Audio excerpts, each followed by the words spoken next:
Bienvenida, Paulina, muchas gracias por estar aquí en Outsiders. ¿Cómo estás? Hola Omar, hola Johan. Gracias Oh, por el contacto y buenos días con todos y todas. hola Paulina, ¿cómo has estado? Paulina, mira, lo decíamos al principio del programa, ¿no? Hay una sensación rara en el país. Una sensación de abandono, de dolor, de ira.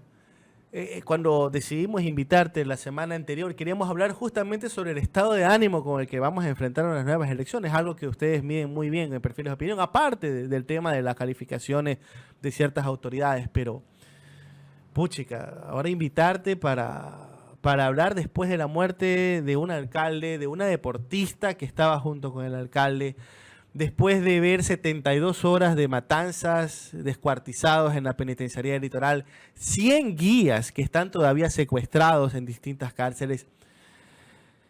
Paulina, ¿cómo llegamos al 20 de agosto? O sea, ¿qué perspectiva tú, qué proyecciones tú ves con respecto al estado de ánimo? ¿Cómo vamos a ir a votar?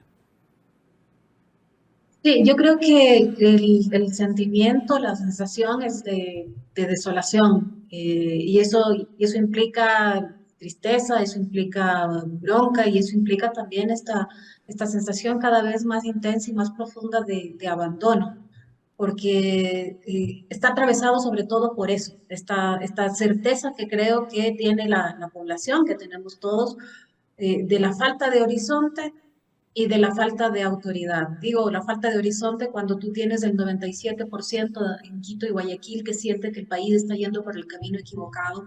Esta es una cifra que ha sido sostenida durante este periodo de gobierno y asimismo si empiezas a repasar la confianza, la credibilidad en las autoridades y en los distintos poderes, el escenario es igual de grave porque tienes a un presidente con apenas 14% de credibilidad, el Consejo Nacional Electoral tiene solo el 8% de confianza, y puedes pasearte por cada una de las instituciones que vas a encontrar exactamente lo mismo. Cuando llegamos a estas elecciones, llegamos precisamente por la imposibilidad, sobre todo del Ejecutivo, de administrar una situación política, social, institucional. Por eso es que el presidente no está pudiendo terminar siquiera el periodo para el que fue electo. Y el decreto de muerte cruzada le daba supuestamente la posibilidad de hacer aquello que según el presidente no podía hacer porque la asamblea lo bloqueaba. Pero lo que hemos visto durante este periodo de tiempo es un abandono aún mayor, porque ha persistido en esta inacción y solamente se ha agudizado el escenario que fue justamente el que llevó a que decretara la muerte cruzada y el que lo puso al borde de un juicio político. Cuando se decretaba la muerte cruzada, nosotros analizábamos en ese momento que se venía un episodio, un periodo de muy alta conflictividad. Había analistas o había quienes decían, no, finalmente esto se va a resolver con elecciones, esto era lo que estaban buscando, llegamos a elecciones y con esto baja la tensión. Pero la descomposición está por delante de cualquier papeleta. Y entonces, incluso cualquier escenario que en este momento construimos en torno a intención de voto, en torno a decisión de voto, en torno a expectativas, no es posible construir en un país que tiene este nivel de degradación. Lo que acaba de suceder este fin de semana, el asesinato del alcalde de Manta, más lo que tú bien citabas, tenemos a 100 guías penitenciarios retenidos, no sabemos siquiera el número de muertos, no sabemos quiénes son los muertos porque ha dicho la policía que los cuerpos están en descomposición.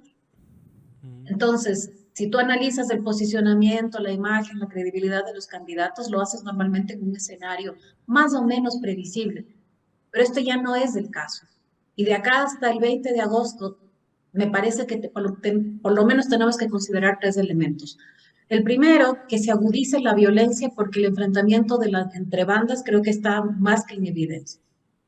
El segundo, y me parece también importante, que las candidaturas, los binomios no atienden a conectarse realmente con este padecimiento del que digo que estamos viviendo. Y el tercero, que la institucionalidad no pueda reaccionar de modo suficiente y se ponga en riesgo inclusive la realización de las elecciones en una situación más o menos estable. Y digo, no solamente la posibilidad de que incluso se aplace, porque esto lo hemos visto como posibilidad en estos días, sino de que el día de las elecciones se vuelva un día o un escenario de muy alto riesgo, no solamente para los candidatos y para los políticos, sino de temor para la población de salir a un país en el que un alcalde es asesinado a plena luz del día con 6 disparos y no hay siquiera un indicio, una sospecha de cómo llegó a suceder esto. Entre todas las cosas que mencionaste, saco una conclusión y es que, corrígeme si estoy en lo incorrecto, y es que cualquier tipo de data que se saque alrededor de lo que mencionabas, intención de voto, va a estar condicionada o va a ser bastante volátil. Es decir, vamos a tener que desconfiar un poco más de la data que salga a partir de ahora. Yo diría que sí, no solamente porque la dificultad de trabajo de campo está presente. Pensemos, por ejemplo, ¿cómo llegas a esos barrios? ¿Cómo llegas a esos lugares que están alrededor de centros penitenciarios? ¿Cómo llegas a una ciudad, a ciudades que están viviendo además estado de excepción y toque de queda? ¿Cuál es el ánimo de la población para hablar sobre esto? Y sobre todo, ¿cuáles son las posibilidades de que el escenario que estemos viviendo en este momento se vuelva aún más crítico en las próximas semanas? Y esto, Esto no... ok, sí. Y Johan, yo te decía, ¿en qué imaginario, en qué posibilidad estaba que asesinaran al alcalde de una de las principales ciudades? Y aparte Lo un de las alcalde matanzas siempre. que tenía aceptación, ¿no? Alguna vez escuchaba en datos de perfiles de opinión mismo que era el alcalde con mayor grado de aceptación, o una cuestión así. Un alcalde con 80% de aprobación de la gestión, con credibilidad por encima del 60%, reelecto con la mayor votación, más del 60%. Es decir, la esperanza, además me parece que esto también hay que entenderlo desde el punto de vista emocional. Si tú eliges a alguien o si vas a las urnas con la expectativa y si quieres la esperanza de que esa persona que tú crees que es la adecuada para el momento y la situación esté al frente. A la gente que le acaba de reelegir al alcalde Intriago, ¿qué esperanza le cabe? Si eligió a alguien y en cuestión de minutos, esa persona, por voluntad de terceros, ya no va a poder estar al frente de su ciudad. Me parece que esto hay que entender. Es tremendo. ¿Cuál es la expectativa y cuál es la esperanza de que tú elijas si esto puede también, por voluntad de terceros, terminar en cuestión de minutos? Ahora, Paulina, la gente también puede decir, ¿para qué voy a votar? Pues si lo van a matar. Claro, esa iba a ser mi siguiente pregunta. O sea, ¿es probable que crezca el ausentismo? Yo creo que esto, bueno, habrá que analizarlo en estos días y a eso me refiero. ¿En qué condiciones están las instituciones de responder, atender y contener esta situación? ¿Está el CNE, está la policía, están las Fuerzas Armadas en condición de transmitir que van a dar mínima seguridad a la población? La respuesta, a mi percepción, es no, pero ustedes pueden estar... Sí, me parece que esa es la situación, porque si tú te fijas, ¿cuántas veces ha declarado el gobierno, han declarado policía que la situación en los centros penitenciarios está bajo control? Ahora, y también, ahora, Paulina, tengamos muy presente que Manabí, Los Ríos y Durán van a ir a votar con estado de excepción. Porque el estado de excepción dura 60 días y tenemos elecciones en menos de 25. Sí, es el 20. Ya, ¿qué va a pasar con la gente que tiene que contar los votos? No solo eso, hay gente que iba a viajar esa noche. Claro, porque va, la típica, ¿no? Vives en otra Vives ciudad y vas y te reúnes con tu familia, La gente votas. soy yo, por si acaso. Tú votas en Babahoyo, Babahoyo. imagínate. ¿Y qué va a pasar con toda esa gente? ¿Qué va a pasar? Movilidad, conteo de votos, los que tienen que hacer la observación electoral. Es un tema bastante complejo. Es una más de las señales de improvisación de este gobierno, porque digamos, cada vez que hay un evento de esta naturaleza, lo único que atina a decir este gobierno es estado de excepción y toque de queda. Hay una planificación de por medio para decir por cuánto tiempo y cuáles son las implicaciones, o mostrar cuál ha sido el resultado por reiterativos toques de queda y estados de excepción. La respuesta es no. Y en este momento, esto que estamos nosotros acá analizando sobre todo lo que podría afectar en los días de las elecciones, incluso en torno a la propia campaña electoral, seguramente no estuvo sobre la mesa. O si estuvo sobre la mesa, estuvo probablemente con un análisis de a quién podría afectar o a quién podría perjudicar. Pero no hay esta prevención y previsión de a quién afectas y sobre todo qué solucionas tomando estas medidas. Claro, Porque si fuese el primer toque de queda y primer estado de excepción, o pudiesen mostrar con resultados que esto efectivamente ha contenido los niveles de violencia, yo lo entiendo, claro, pero no es el caso. yo comparto con Yolanda aquí en el muro de YouTube que dice, ojo, y cuidado, y van a ser los soldados los que terminen votando, que contando los votos, ¿no? Debido a esta excepción en esas Guarda. 3 provincias, ¿no? Ojo, estamos hablando de Manabí y de Los Ríos, ¿no? Que tiene una población bastante considerable. Ahora, Paulina, quizás antes de esto y como sándwich, ¿nos podrías explicar un poco la situación de Perfiles de Opinión de cara a las elecciones? Ustedes están inscritos, han hecho mediciones, van a hacer exipol, conteo rápido. Bueno, ya contó el CNE que no va a haber conteo rápido, pero ustedes van a inscribirse para el exipol. ¿Cómo está la situación de Perfiles de Opinión? Estamos inscritos para hacer levantamientos de intención de voto. Lo que hay que decir además, que las empresas que están registradas ante el Consejo Nacional Electoral te avala esto para publicar las cifras, no te avala para hacer levantamientos, porque esto hay que tenerlo claro. Es decir, tú puedes levantar datos no estando acreditado, pero no puedes publicarlos. Ya.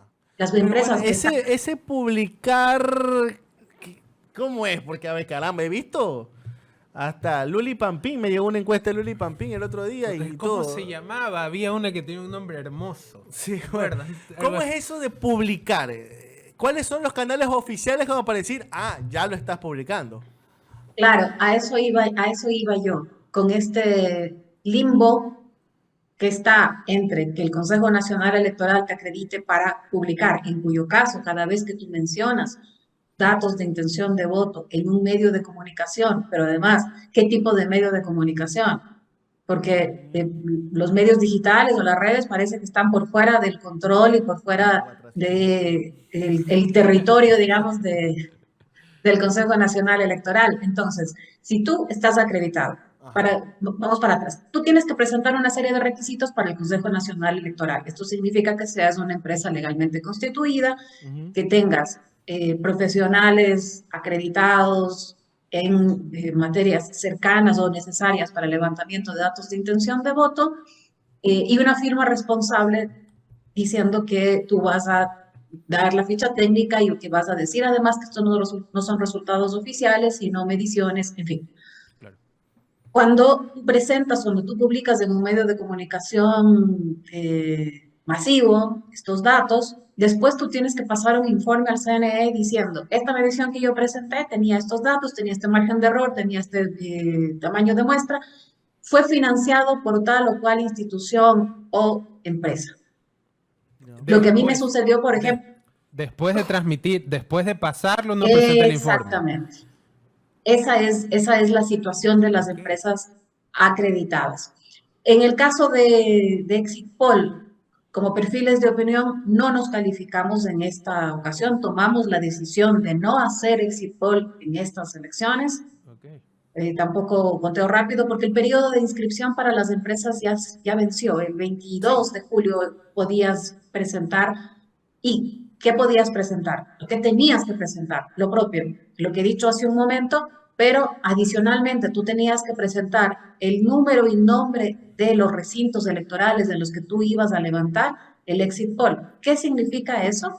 Que tú tenías que haber llegado a acreditarte ya con un diseño de muestra. Porque no hay otra forma de tener ya ubicado cuáles son el número y el nombre de los recintos a levantar sin hacer este diseño. Y este diseño de muestra es el corazón del exit poll.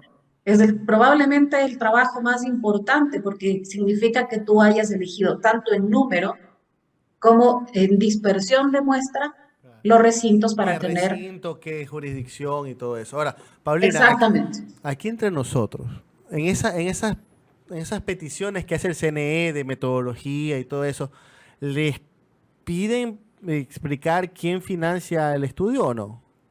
Sí, Sí, Sí. sí, sí. De hecho, funcionó. para el exit poll tú tenías adicionalmente que presentar dos requisitos más. Tenías que presentar quién te contrata o te financia el exit poll y Ya. por qué medio de comunicación tú vas a difundir los resultados. Mira tú. Y casa dentro de sí mismo de la encuestadora. ¿Hay alguna advertencia por parte del CNE que les ha dicho, a ver, señores encuestadores, siéntense, vamos a conversar?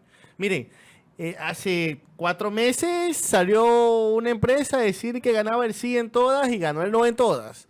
Decía que ganaba X candidato por 20 puntos y lo cierto es que perdió por 10. O sea, tuviste un error de 30%. Pues, ¿ya? Y ¿hay alguna advertencia diciéndoles al CNE, saben qué? No me alboroten el avispero porque esto puede traer problemas el día de las elecciones? ¿O puede haber algún tipo de sanción económica? ¿O sencillamente como no está contemplado en el Código de la Democracia y en las resoluciones del CNE, queda ahí? No hay sanciones en de esa naturaleza, digamos que hay un vacío sobre el qué sucede, porque tú firmas como responsable, me hago responsable de decir que estos datos fueron levantados de este modo, me hago responsable de que estos datos, además, sí, te vas a ser responsable de que, cómo actuar en caso de que tú detectes que hay un empate técnico, en fin. Pero más allá de eso, no hay una legislación que diga qué pasa si es que, además, si hay de algún modo una actuación alevosa, porque ciertamente un diseño de muestra Ujú. puede fallar el operativo. Yo suelo decir a mi equipo que un exit poll es una operación a corazón abierto, en la que puedes preparar absolutamente todo y tener a todos los especialistas en el caso, pero siempre puede haber algo que falle en ese momento. Es deseable que no, evidentemente, pero otra cosa es que no tienes el anestesiólogo adecuado, no hiciste los exámenes anteriores para saber en qué condiciones estaba el paciente, usaste mal, en fin, Y esto, porque es una operación, esa falla pequeña puede hacer que, por ejemplo, como ocurrió en las elecciones anteriores, todo salga incorrecto por una falla no, pequeña. Entonces no, ahí sí podemos no, estar no. infiriendo al menos de que hay cierto grado, pequeñito grado de malicia. Yo no sé si de malicia o de impericia, que no es lo mismo. Ay, esa palabra Esa famosísima palabra ahorita. está en boga ahora. Bueno, ya. Sí. Entonces, claro, puede ser que no hayas planificado de modo absolutamente riguroso, porque imaginemos que para hacer un exit poll, para las elecciones generales, tú necesitas alrededor de 500, 600 personas trabajando en campo. Es verdad. Y necesitas hacer un diseño muestral, como dije hace un momento, que contemple lo ideal en términos de número y dispersión de los recintos. Lo ideal sería unas Necesitas un 30.000, operativo. ¿no? Lo ideal serían unas 30.000, ¿no? Sí, sí, estamos de acuerdo en eso. Ujú. Tienes que capacitar al personal, tienes que capacitar a estas 500 personas y además hacer el seguimiento de que las personas lleguen a campo. ¿Y por qué digo que además es una cirugía? Porque es algo que sucede en muy pocas horas. Claro. Es mucha gente, mucha preparación, mucho operativo para algo que transcurre en muy pocas horas, que es el día de las elecciones y que además alrededor de la segunda toma, tú ya tienes que haber marcado la tendencia y tener un sistema, primero, de toma de datos, de transmisión de datos y de procesamiento de datos. Y hacer la vigilancia de que la gente efectivamente esté en el recinto que le asignaste, que esté... Pasan cosas a nosotros en el famoso exit poll de 2017. Ujú. Hubo encuestadores a los que les detuvieron diciendo que estaban haciendo fraude, entonces resolver el problema de seguridad y reemplazar ese personal. Una encuestadora tuvo un accidente que se quemó con el químico con el que plastificaban certificados de voto. Pasan cosas, Claro. porque tienes 600 personas en tierra y tienes que tener la capacidad de responder y de reponer todo esto. Y si lo hiciste del mejor modo, es posible que tengas fallas de 1, 2 puntos, o que sea una elección tan apretada en la que el margen de error incluso no te permita. Pero lo más grave de esto, me parece que esto hay que tener presente, es el modo en el que se procesa, se trabaja, se difunde el exit poll en nuestro país y en varios otros. La experiencia que nosotros vivimos en 2017 fue, creo que no exagero cuando digo traumática. Sí, sí, sí. En mi caso significó salir con un resguardo policial del canal, significó vivir durante 2 semanas amenazas en redes, notas de amenaza en la oficina. Fue tan violento que después la OEA me invitó a una reunión de varias autoridades de la región a exponer lo que había sido el caso del Exit Poll Ecuador. Sí. Porque vivimos lo que ahora parece anecdótico, el hecho de que un periodista haya dicho es el presidente de la República, y después le preguntaron, ¿y usted por qué felicitó a ese candidato? Y él dijo, yo estaba felicitando al ganador de un exit poll. Cuando comprendes un exit poll de esa forma, o el hecho de que un canal de televisión haya dicho que había 5 exit poll, había 2. Estábamos solamente 2 acreditadas, solo 2 levantamos exit poll. A un canal se le ocurrió decir que había 3 más y que 4 de los exit poll decían que había ganado Guillermo Lasso y que solamente perfiles de opinión decían que había ganado Lenín Moreno. Adivinen quién tenía las de perder si es que se proyecta esa Claro. Por supuesto. imagen.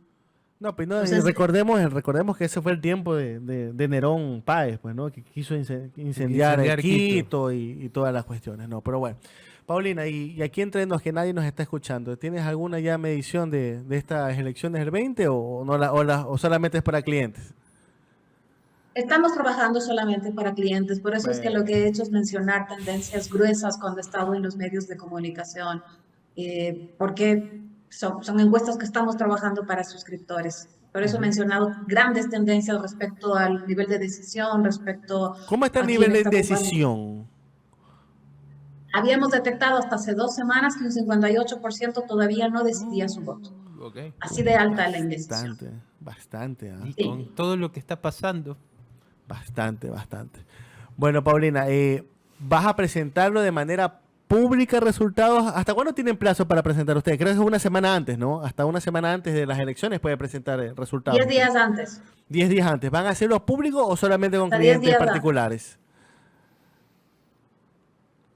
Si hay financiamiento para tener una encuesta colaborativa, es decir, una omnibus, entonces publicaremos los datos. Porque en el caso de perfiles de opinión, nosotros tenemos una encuesta omnibus con validez Quito-Guayaquil. Hay la posibilidad de ampliar el financiamiento para una encuesta omnibus para más ciudades, en cuyo caso sí haremos público porque sería una encuesta que le pertenece a perfiles de opinión, pero que se financia vía suscripciones. Sería excelente tener 10 de agosto encuesta de perfiles de opinión Sí, lista. Paulina, y para cerrar, con la que sí presentaron, que era sobre la situación de la aceptación de Lasso, Borrero, bueno, esos números no sorprenden, pero sí me queda la duda, y más que la duda, para ver si nos puedes explicar, este gran porcentaje de no sé o no respondo cuando preguntas, por ejemplo, sobre los alcaldes de Guayaquil y de Quito, de Aquiles Álvarez y de Pavel Muñoz respectivamente. ¿Te sorprende esos resultados? Porque, bueno, a ver, quizás Aquiles Álvarez, ¿no? Porque era un novato de la política que ingresaba, pero ya un Pavel Muñoz, que fue el duro de Semplades, asambleísta por 2 ocasiones, una de las figuras más relevantes del RC, que todavía la gente como que no quiera contestar, ¿es propio de estos momentos? Bueno, en el caso del alcalde de Quito, el porcentaje más abultado de no sé tiene que ver con la calificación a la gestión. Ahí es el 35% que dice que no sabe cómo calificar la gestión, y entonces eso significa que no es que no lo conozcan o no es que no lo identifique, sino que todavía no sientes que tienes la información suficiente como para decir si su labor como alcalde es buena o es mala. Porque después cuando preguntas por su credibilidad, ya el no sabe baja a la quinta parte. Y cuando preguntas por su imagen, igual, 19%. En el caso del alcalde de Guayaquil, ahí el porcentaje de no sabe es más pequeño todavía, porque en la gestión del alcalde Álvarez, solo el 19% no puede decir, en credibilidad solo el 15% no responde y en imagen solo el 15% no responde también. Podríamos ensayar una hipótesis. El alcalde Álvarez ha estado con un perfil altísimo, altísimo, no solamente en medios, sino en redes. Yo diría que incluso muy sobreexpuesto. Totalmente de acuerdo. Y cuando estás tan al frente, respondiendo uno a uno incluso a los tuiteros, y responder a un tuitero, no todos sabemos que es una batalla de alto calibre.